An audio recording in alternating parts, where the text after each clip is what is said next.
Yesterday, we brought you the tragic story of this woman, Rachel Abraham. Court documents show she was a victim of domestic violence who tried to get protection using restraining orders from her ex and father of her two kids. Those restraining orders did not do much.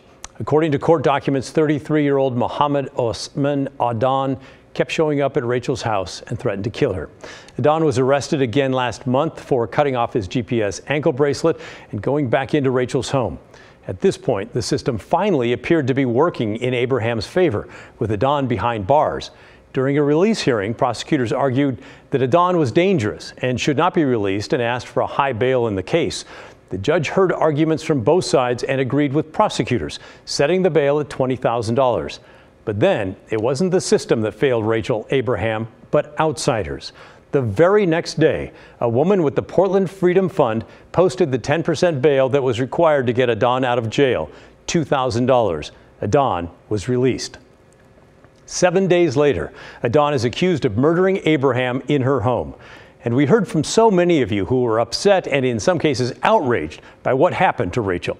Many pointing the finger at the Portland Freedom Fund, demanding accountability since the records showing Adan's alleged string of abuses were available to the entire public.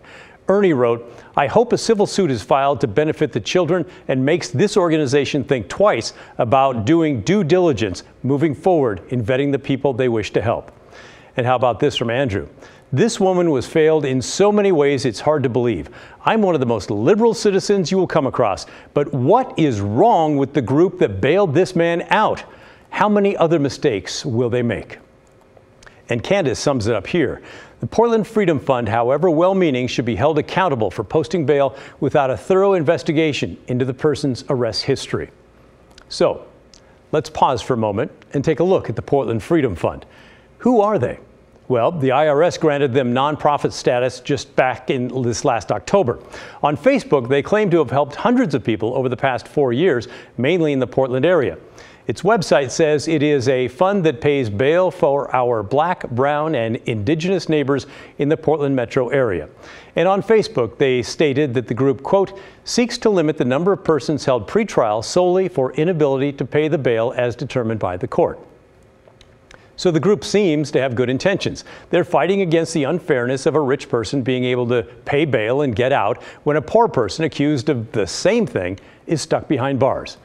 But we have to ask, how are you deciding who to help? What sort of background checking do you do? Do you even go to court to look at the documents and read what the victim accused them of? Do you even take the time to go to court and sit in on the arguments about whether bail should be set as high as possible for that person because they're dangerous? Here's what they had to say about the case involving Adan and Rachel Abraham. In Mr. Adan's specific case, the court had deemed him eligible for bail release, and he was referred to us as a financial provider for two small children with a letter of community support. Along with support he was receiving from the community, we were in contact with Mr. Adan throughout the time between his release and rearrest and did not receive any indications of concern. Well, it seems pretty clear you were not looking, because the court documents had plenty of indications for concern. In the meantime, the many people who loved Rachel Abraham are preparing for her burial.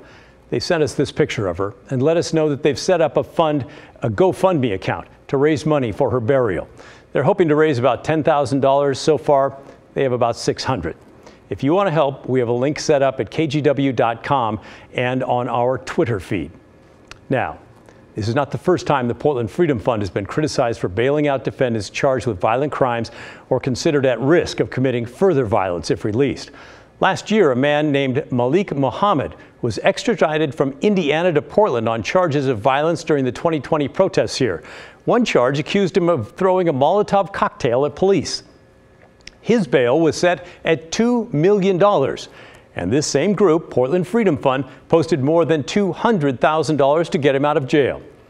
The symbolic and expensive gesture didn't mean much in the end because the feds arrested Muhammad a few days later on additional charges.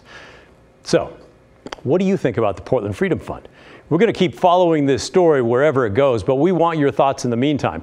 Send an email to thestory@kgw.com or leave us a voicemail, 503-226-5090.